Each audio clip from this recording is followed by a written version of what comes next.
എന്ത് പറയാത്ത അടിക്കാം, അതാണ് നല്ലത്. ഇയാൾ പറയുന്നുണ്ടോ? ഡോ ജാട മാത്രമേ ഉള്ളൂ, കഥയൊന്നും ഇല്ലടാ. Attention please, attention please, please.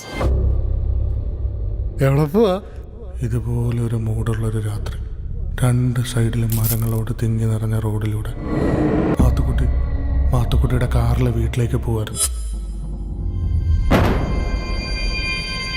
ബാക്കി പറ. 12ാം ക്ലാസ്സിൽ പഠിക്കുന്ന ഒരു പയ്യൻ റിസൾട്ട് വന്നപ്പോൾ അവന് നല്ല മാർക്കുണ്ട്. അച്ഛൻ മരിച്ചു പോയി കഴിഞ്ഞിട്ട് അമ്മ കുറെ കഷ്ടപ്പെട്ടിട്ടാണ് ഇവനെ പഠിപ്പിച്ചതും വളർത്തിയതും. അപ്പൊ ഈ റിസൾട്ട് വന്നതിന്റെ സന്തോഷത്തില് അമ്മയും മോനോടെ കൂടി ഒരു ബീച്ചിൽ പോയി. അങ്ങനെ ബീച്ചിൽ അമ്മയും മോനോട് ഇരുന്ന് കാറ്റൊക്കെ കൊള്ളുന്ന സമയത്ത് ചൂട് കൂടുതൽ കാരണം അമ്മ മോനൊരു കുട ചൂടി കൊടുത്തു. അപ്പൊ ഇതൊക്കെ ശ്രദ്ധിച്ച് കുറച്ച് ദൂരെ മാറി കുറെ ആൾക്കാർ പേടിച്ചോ. ഇവര് മോനെ തല്ലി. ബീച്ചിൽ വന്നിരുന്നിട്ട് തലവഴി കാണിക്കുന്നോടാ നായിന്റെ മോനെ എന്ന് പറഞ്ഞിട്ട് അവർ തല്ലിയത്.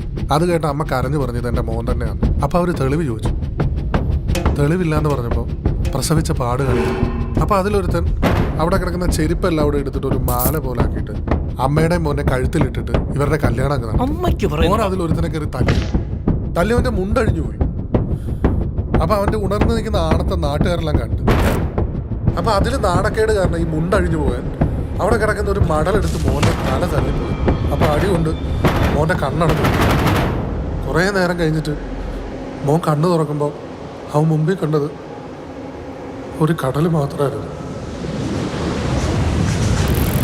സിനിമയൊക്കെ ഉള്ളതൊന്നും ഇല്ല കേട്ടോ. അവാർഡൊന്നും കിട്ടില്ല. അതിന് അവാർഡ് പെടാന്ന് ഞാൻ പറഞ്ഞില്ല. പക്ഷെ ഒരു ഡെപ്തില്ല.